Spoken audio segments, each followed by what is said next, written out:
Election అప్డేట్స్ను అందరికంటే ముందుగానే తెలుసుకోవాలంటే ఈరోజే ఆర్టీవీ లైవ్ యాప్ని మీ మొబైల్లో డౌన్లోడ్ చేసుకోండి. 5 ఏళ్లకు ఒకసారి వచ్చే ఓట్ల పండుగ సార్వత్రిక ఎన్నికల 2024 పోలింగ్ ప్రక్రియ ముగిసి 11 రోజులు కావస్తోంది. మరో 10 రోజుల్లో కౌంటింగ్ ప్రక్రియ మొదలు కానుంది. దానికి సంబంధించిన ఏర్పాట్లు ఓవైపు అధికార యంత్రాంగం చేస్తుంది. చూస్తే ఈసారి అనూహ్య రీతిలో మునుపెన్నడూ లేని విధంగా శ్రీకాకుళం జిల్లా వ్యాప్తంగా పోలింగ్ పర్సెంటేజ్ గణనీయంగా పెరగడం పట్ల అధికార పార్టీ అదేవిధంగా కూటమి అభ్యర్థులు కూడాను తమదైన శైలిలో తమ గెలుపుని ఆస్వాదిస్తున్నటువంటి పరిస్థితి నెలకొన్నాయి. కాకపోతే ఈ పోలింగ్ పర్సెంట్ పెరగడం విషయంలో మాత్రం గతంలో చూసుకుంటే ఈ పోలింగ్ పర్సెంట్ పెరగడం ఏదైతే ఉన్నటువంటి అధికార పార్టీకి గండి కలిగి అపోజిషన్ పార్టీకి అధికారం కల్పించే ఆ ఓట్లు దోహదపడేవి. ప్రస్తుతం పెరిగినటువంటి ఈ పోలింగ్ శాతం కారణంగా అధికార పార్టీకి ఏ విధమైనటువంటి నష్టం జరగబోతూ ఉంది, కూటమి అభ్యర్థులకు ఏ విధంగా కలిసి వస్తుందనే విషయంలో ఈసారి టీడీపీ, జనసేన, బీజేపీ కలిసి పొత్తుల్లో భాగంగా బరిలో దిగినటువంటి వారి తాలూకు అభిప్రాయం. ప్రస్తుతం మాత్రం ఈ విషయంలో మనతో మాట్లాడడానికి శ్రీకాకుళం జిల్లా బీజేపీ అధ్యక్షులు అయినటువంటి బెర్లింగ్ ఉమామేశ్వరం మనతో ఉన్నారు.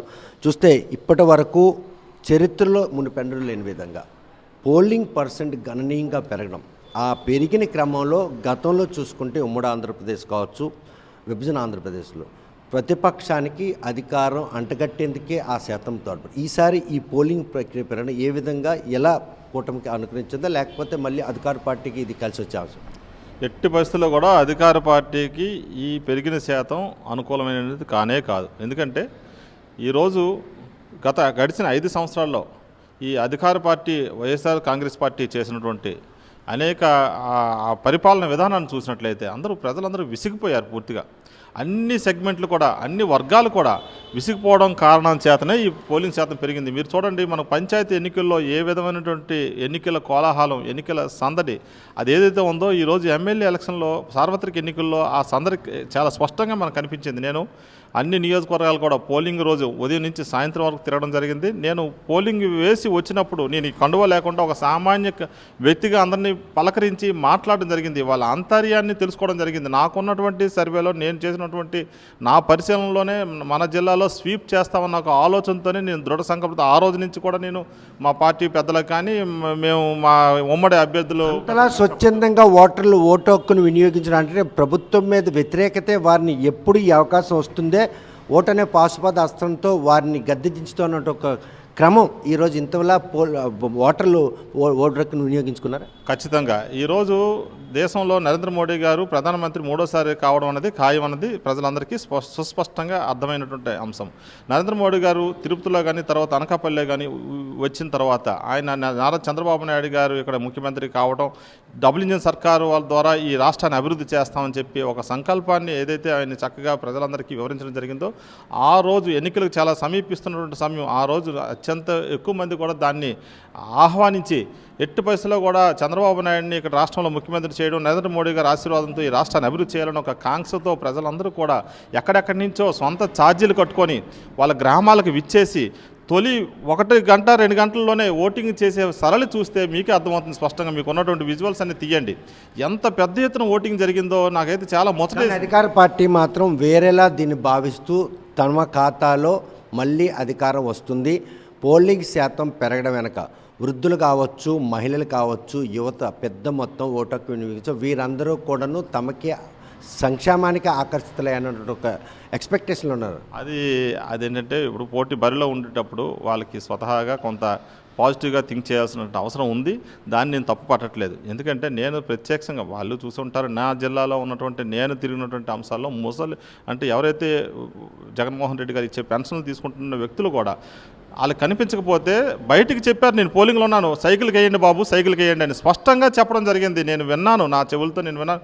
అంత ఉధృతమైన ఓటింగ్ జరిగింది. ఇక్కడ మహిళలు శాతం పెరిగింది, యువత శాతం పెరిగింది, నిరుద్యోగుల శాతం పెరిగింది. ఇంతకుముందు వీళ్ళందరూ కూడా ఓటింగ్ దూరంగా ఉండేవాళ్ళు, ఆ దూరం లేకుండా కసితో వచ్చి ఓట్లు వేశారన్న స్పష్టత ఈరోజు మనకు కనిపిస్తుంది. ఈరోజు రాష్ట్ర కేంద్రంలో మోడీ రావాలన్నటువంటి దీంతో ఓటరు ఆగదీసుకెళ్తే రాష్ట్రంలో పొత్తుల్లో భాగంగా 3 పార్టీలు బీజేపీని హక్కును చేర్చుకోవడంలో మిగతా 2 పార్టీలు కూడాను అంతగా చొరవ చూపించు నిజమేనా? లేదు. ఈరోజు రాష్ట్రంలో చూసుకుంటే గతంలో ఎప్పుడు కూడా చంద్రబాబు నాయుడు గారు గతంలో ఏ విధమైన అంటే ఈ పొత్తుల్లో భాగంగా కొన్ని చిన్న చిన్న సమస్యలు ఉండేవి. దాన్ని ఆయన అధిగమించడానికి కొంచెం ఇబ్బంది పడేవాడు. ఈసారి అధిగమించాడు ఆ విషయంలో.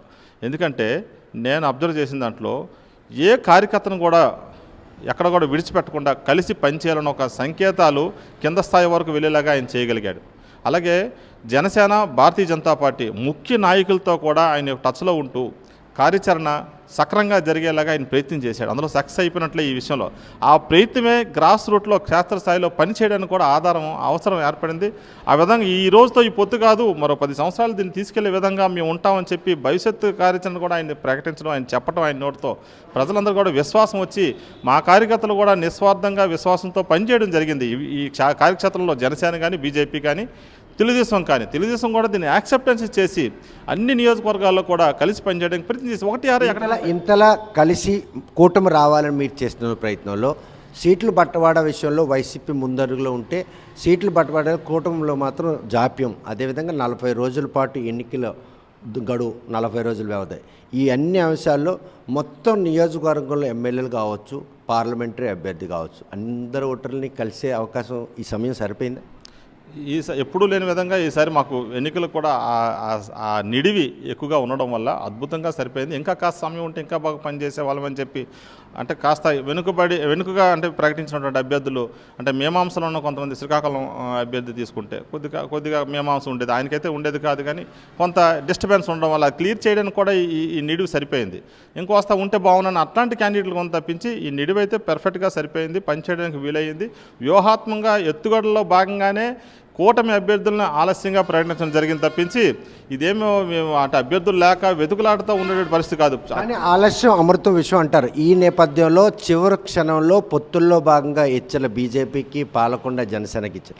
ఆ రెండు పార్టీలు ఈసారి శ్రీకాకుళం జిల్లా నుండి వాళ్ళకి ఆ గెలుపు వరించే అవకాశం ఉంది. ఇటువంటి అసౌకర్యాలు అన్నింటినీ అతిక్రమించి వెళ్ళినటువంటి ఆ అభ్యర్థులకి ఖచ్చితంగా నాకు తెలిసి నేను చర్ల నేను కూడా తిరిగాను. నా స్వగ్రామం అందులో గ్రామంలో కూడా నేను ప్రత్యక్షంగా తిరిగి అత్యంత ఓట్ల మెజార్టీ కూడా నా గ్రామంలో వచ్చేటటువంటి పరిస్థితి ఉంది. ఎన్ఈఆర్కి, బీజేపీ గుర్తుకి. నేను చూసే పరిశీలనలో, నా పరిశీలనలో జరిగినటువంటి అంశం ఏంటంటే గుర్తు భారతీయ జనతా పార్టీ గుర్తు కింద స్థాయి వరకు తీసుకెళ్లడం జరిగింది. సరైన మార్గంలోనే ప్రచారం చేయడం జరిగింది. తెలుగుదేశం ప్రతి కార్యకర్త కూడా భారతీయ జనతా పార్టీకి ఓటు వేసుకోవాలి, అది భారతీయ జనతా పార్టీది ఎన్డీఏకి సంబంధించింది, నరేంద్ర మోడీ గారు, చంద్రబాబు నాయుడు గారు పరిపాలనలో ఈ రాష్ట్రం మనం ఒక మంచి సుభిక్షంగా చూడాలనుకుంటున్నాం. అక్కడ ఉన్నటువంటి వ్యక్తి ఎవరైతే వైసీపీ ఉందో వాళ్ళకు వ్యతిరేకమైన ఓటుని చీలకూడదన్న ఆలోచనతో ఇచ్చినటువంటి ఈ పొత్తుని మనం అంగీకరించాలని చెప్పి ప్రతి కార్యకర్త కూడా నిర్ణయం తీసుకొని ఏకాభిప్రాయంతో 3 పార్టీలు పొత్తుల్లో భాగంగా ఈసారి పరిస్థితుల్లో ప్రభుత్వంలో అధికారులు రావాలి. ఆ కోణంలోనే సర్వీస్ ఓట్లు ప్రతి ఒక్క ఉద్యోగి కూడా తనదైన శైలిలో కూటమికి కనెక్ట్ అయ్యారు.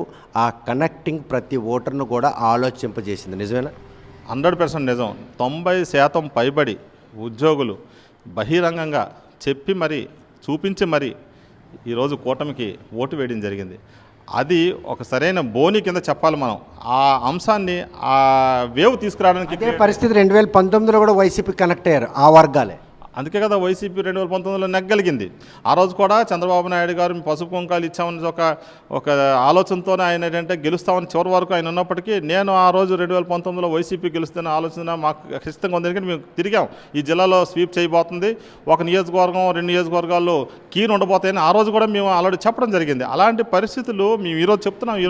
ఈసారి అదే పరిణామాలు మళ్ళీ పునరావృతమైన పరిస్థితులు ఉన్న నేపథ్యంలో కూటమి క్లీన్ చేస్తుందా లేకపోతే ఆ రోజు ఏదైతే చంద్రబాబు నాయుడు గారు 2019లో అధికారంలోకి వస్తామని ఊహించని పరిణామం 151 సీట్లు వైసీపీకి ఎలాగైతే వచ్చాయో ఈ రోజు వైసీపీ కూడా మేము 151 కంటే పై వస్తాయని చెప్పి వాళ్ళు ఊహించుకుంటున్నారు. కానీ నారా చంద్రబాబు నాయుడు గారు, అటు నరేంద్ర మోడీ గారు, ఇక్కడ నారా చంద్రబాబు నాయుడు గారు ఎన్డీఏకి 120 సీట్లు పైబడే వస్తాయని చెప్పి నేనైతే నా వ్యక్తిగతమైనటువంటి నాకున్నటువంటి 2 రాష్ట్రాల్లో పనిచేసిన అనుభవం నాకు ఉంది. నాకు మిత్రులు ఉన్నారు, మాట్లాడుతున్నాను. అందులో భాగంగా శ్రీకాకుళం జిల్లాలో ఉమ్మడి జిల్లాలో 10 సీట్లు కూడా గెలవబోతున్నాం.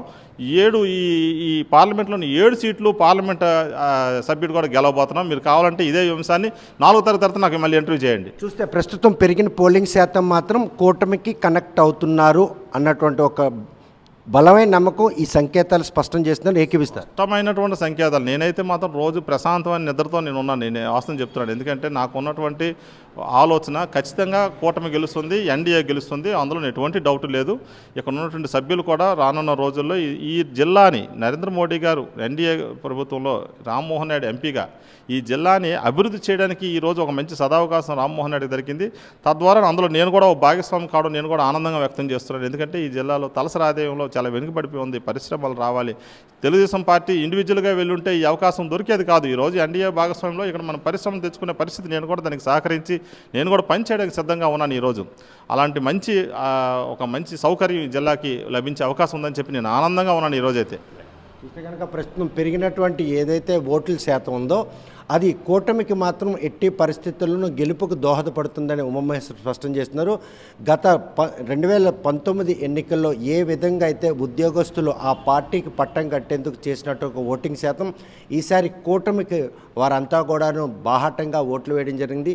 ఈ విషయం ప్రతి ఒక్క ఓటర్ కూడా ఆలోచింపచేసి వారికి అనుగుణంగానే ఈరోజు కూటమి ప్రభుత్వం గెలిపించి చంద్రబాబు నాయుడిని ముఖ్యమంత్రి చేస్తే రాష్ట్రం బాగుంటుందని వాళ్ళ ఆలోచన సరళికి దోహదపడే విధంగానే ఈరోజు పోలింగ్ శాతం పెరగలేదు. అన్ని వర్గాల ప్రజలు కూడా కూటమి అభ్యర్థుల గెలుపుకు ఖచ్చితంగా దోహదపడతారు. జిల్లాలో ఉమ్మడి శ్రీకాకుళం జిల్లా 10 నియోజకవర్గాలు, పార్లమెంటరీ పరిధిలో నుండి 7 నియోజకవర్గాలు కూడా ఈసారి క్లీన్ స్వీప్ చేయబోతున్నామని చెప్పి ఉమామహేశ్వర్ ధీమా వ్యక్తం చేస్తున్నారు.